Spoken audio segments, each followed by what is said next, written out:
Saya lahir dari keluarga sederhana, anak ke-9. Bapak saya tentara tapi palang 3, prajurit, kan 28 tahun dia sudah sakit. Akhirnya tidak bisa meneruskan tugas, tinggal di desa. Nah, ibu saya itu nggak bisa baca tulis, nggak sekolah. Tapi spiritnya itu sangat kuat. Dia ngurus anak 9 tanpa pendidikan yang memadai. Dia pergi ke sawah bawa cangkul. Dia nyangkul karena bapak saya sakit.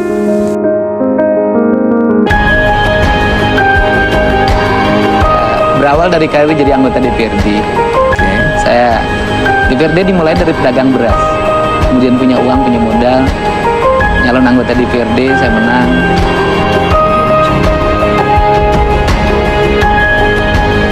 Wakil Bupati ini kita nggak percaya diri waktu itu ya, karena usia saya baru 30 tahun. Saya nekat aja 500.000 dompet, daftar aja ke KPU. Gimana? Saya dari dulu yakin betul kalau punya niat pasti Allah memberikan jalan.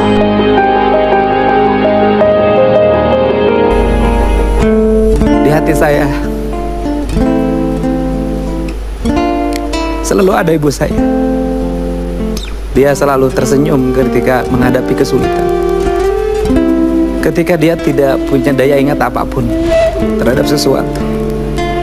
Saya selalu bercerita dan selalu meminta sesuatu, dan gak tahu apa yang saya minta selalu terpenuhi oleh Allah.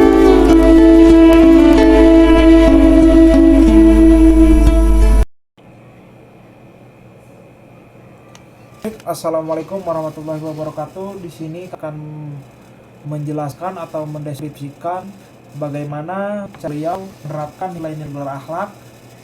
Yang pertama yaitu berorientasi pelayanan. Sikap berorientasi pelayanan pada beliau ditunjukkan yaitu 1. Beliau memahami dan selalu mengerti apa yang dibutuhkan oleh masyarakat.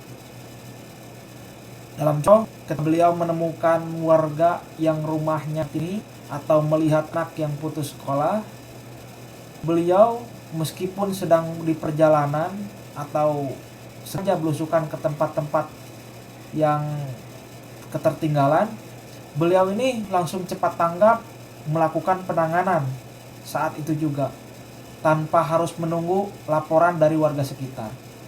Yang kedua, beliau itu orangnya ramah, cekatan, dan juga solutif. Beliau dikenal dengan gaya komunikasi yang bahasa atau bisa disebut juga bahasa daerah, yaitu bahasa Sunda. Sehingga masyarakat itu terasa terlihat nyaman dan tidak sungkan kepada beliau. Yang ketiga yaitu beliau selalu melakukan perbaikan tiada henti. Beliau itu selalu mencari cara bagaimana supaya pelayanan publik bisa diterima masyarakat.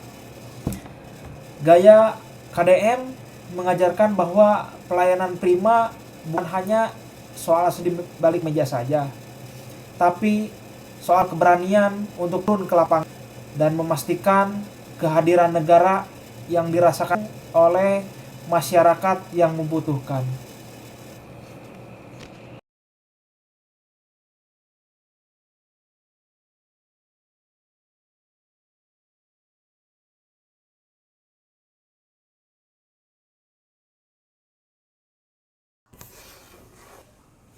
Baik, berbicara tentang akuntabel dalam konteks Kang Deddy Mulyadi, kita melihat bagaimana beliau mempertanggungjawabkan kewenangan dan sumber daya publik secara transparan. Seringkali dengan gaya yang tidak konvensional, namun langsung menyentuh akar dari persoalan tersebut. Dalam Corpelius berakhlak, akuntabel bertanggung jawab atas kepercayaan yang diberikan. Itu adalah sikap akuntabel beliau. Implementasi sikap akuntabel Kang Deddy Mulyadi yaitu yang pertama, transparansi penggunaan anggaran. KDM sering menunjukkan bagaimana anggaran bantuan yang disalurkan secara langsung di depan kamera atau melalui media sosialnya. Contoh, saat beliau menjabat atau bertugas, beliau sering membedah rincian biaya pembangunan atau bantuan di depan warga. Ini adalah bentuk tanggung jawab publik agar rakyat tahu kemana uang pajak mereka dialokasikan. Yang kedua yaitu integritas dalam tugas. Akuntabilitas soal integritas. Beliau dikenal sangat disiplin terhadap kebersihan lingkungan dan juga ketertiban fasilitas publik.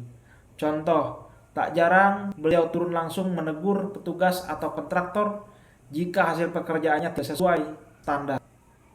Beliau merasa bertanggung jawab jika fasilitas yang dibangun dengan rakyat kualitasnya buruk. Yang ketiga, tidak menyalahgunakan kewenangan. Sikap akuntabel berarti menggunakan kekuasaan untuk kepentingan orang banyak, bukan kepentingan pribadi. Contoh, gaya hidup beliau yang tetap konsisten menggunakan atribut lokal.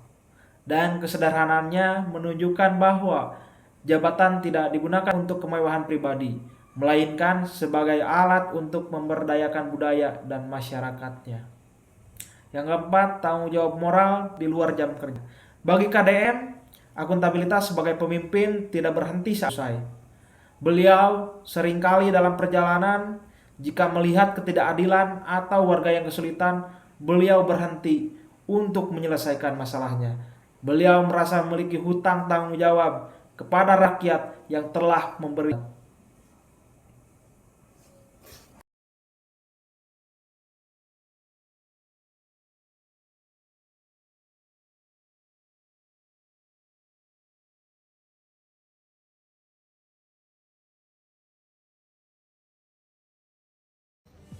Kompeten.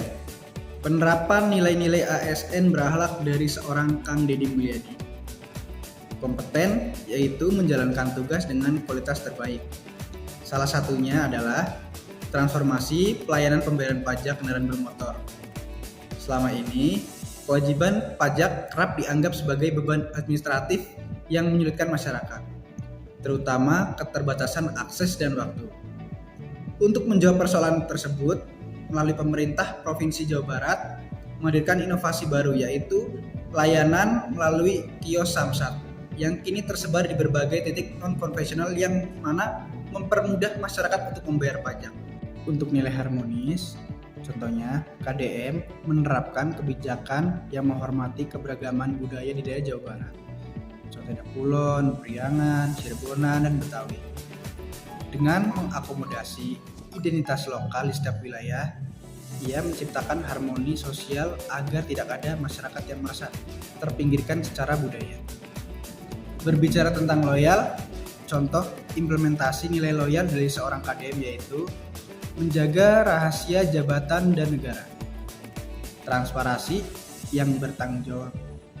Meskipun sangat terbuka di media sosial, KDM tetap menekankan pentingnya profesionalisme birokrasi dalam mengelola data-data strategis daerah yang bersifat rahasia negara, untuk memastikan informasi tidak disalahgunakan untuk kepentingan politik tertentu. Adaptif. Gubernur Jawa Barat, Deddy Mulyadi atau KDM, mewujudkan nilai adaptif melalui transformasi birokrasi yang lebih responsif dan fleksibel. Langkah konkret ini diwujudkan melalui pengintegrasian inovasi pendidikan dan kurikulum berbasis masa depan yang relevan dengan dinamika zaman.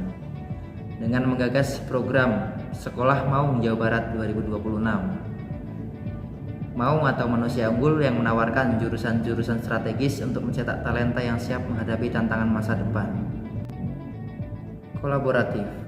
KDM memperkuat sinergi lintas sektoral, khususnya bersama Kementerian Perhubungan, untuk memetakan titik rawan dan potensi kemacetan di Jawa Barat secara presisi. Kolaborasi ini bertujuan menjamin kelancaran, keamanan, dan kenyamanan arus mudik dan balik nasional 2026 melalui optimalisasi infrastruktur serta manajemen lalu lintas yang terintegrasi.